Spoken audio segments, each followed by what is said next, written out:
All right, let's dive right in. In this explainer, we're going to unpack the core ideas from Tony Robbins' classic book, Unlimited Power. And we're going to tackle a massive question that really gets to the heart of what it takes to achieve anything. So what is it really? You look around and see people who just seem to have it all figured out, while others, not so much. Is it just luck? Raw talent? Where they came from? Well, according to the book, the answer is way simpler and honestly a lot more powerful than you might think. It's not some secret gift you're born with. It's a strategy. And that strategy is called modeling.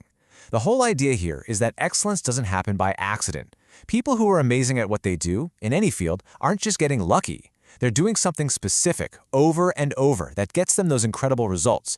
You see, the key isn't to reinvent the wheel. It's to find their blueprint and make it your own. So what is modeling exactly? Well, think of it like this. You become a detective for success. Instead of just guessing, you figure out the precise internal and external strategies of someone who's already crushing it. You look at their beliefs, how they think, their physical actions, the whole shebang. And the argument is, if you can actually replicate those key pieces, you can get those same world-class results for yourself. This is really the core belief behind it all. Success isn't some big mystery. It's a path. Every result you get, good or bad, comes from specific actions and thoughts. And if you can trace those clues back, you can find the path. It's kind of like a recipe for achievement. I mean, take a look at Colonel Sanders.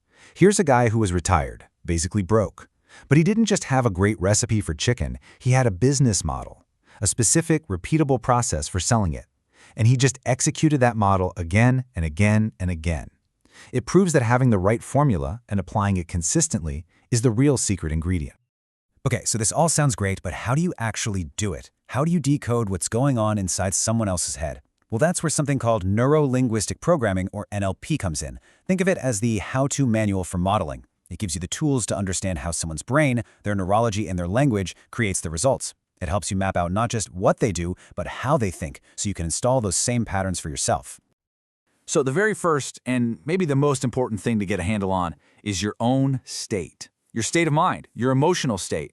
Whether you feel confident, scared, pumped up, or totally drained, that determines the quality of your actions. And of course, your actions determine your results. You know that feeling? One minute you're on top of the world, the next you're in a slump? Well, it might feel random, but it's not.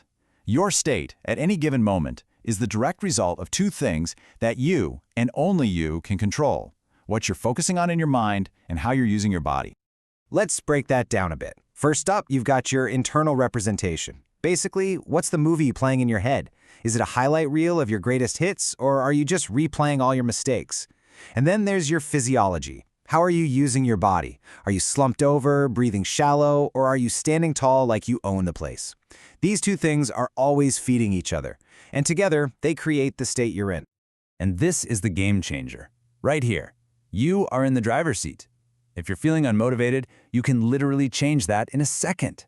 Stand up straight, pull your shoulders back, put a huge goofy smile on your face, and ask yourself a better question, like, what am I genuinely excited about right now? When you change these two inputs, you hijack the whole system and create a brand new state on demand. Okay, so controlling your state is huge for in-the-moment power. But what's the engine that drives all of this long-term? Well, that comes down to your belief system. Because at the end of the day, what you believe to be true becomes true for you. There's a reason this idea has been around forever. Our beliefs aren't just little thoughts we have. They are direct commands to our nervous system. They act like the ultimate filter for our reality, deciding what we even let in, what we pay attention to, and what we think is even possible in the first place. And there's actually a system that governs this whole process. It's called the success cycle. And here's the thing. Whether you know it or not, this powerful loop is constantly running in the background of your life, either pushing you forward or holding you back. So it all kicks off with your belief. Let's say you believe you're a fantastic public speaker. That belief, that certainty, makes you tap into more of your real potential. Because you feel confident, you take massive action, you volunteer to speak up, you prepare like crazy, you deliver with energy. That action leads to great results, the crowd loves it, you get great feedback. And what do those results do? They reinforce your original belief, making you even more certain next time. But, and this is a big but, the cycle works the other way too. A single limiting belief kicks off the exact same loop, creating a self-fulfilling prophecy of failure. So, naturally, if belief is the starting point for everything, the next logical question has to be, what should we believe? Well, the book points out that the world's highest achievers tend to share a few core beliefs. These are beliefs that create those powerful, empowering cycles. Let's dive into two of the most powerful ones. First, the belief that everything happens for a reason, and that reason is there to serve you. Now, this isn't about being blindly optimistic. It's a command to your brain to find the lesson or the opportunity in every single thing that happens. And with the second belief, you completely change your relationship with messing up. A result you didn't want is no longer a failure. It's just feedback. It's data. The perfect example of this, of course, is Thomas Edison. When someone supposedly called him out on his thousands of failed attempts to invent the light bulb, his response was legendary. He said he hadn't failed at all. He had successfully discovered 10,000 ways that wouldn't work. You see, he wasn't failing, he was learning. That one belief is the difference between giving up and having a world-changing breakthrough. So this brings us to one final and I think most important question. And this one is for you. Of all the things we've talked about, which single belief, if you were to really, truly adopt it today, would change everything? How would that one little shift in what you believe transform the actions you take and the results you get, starting right now?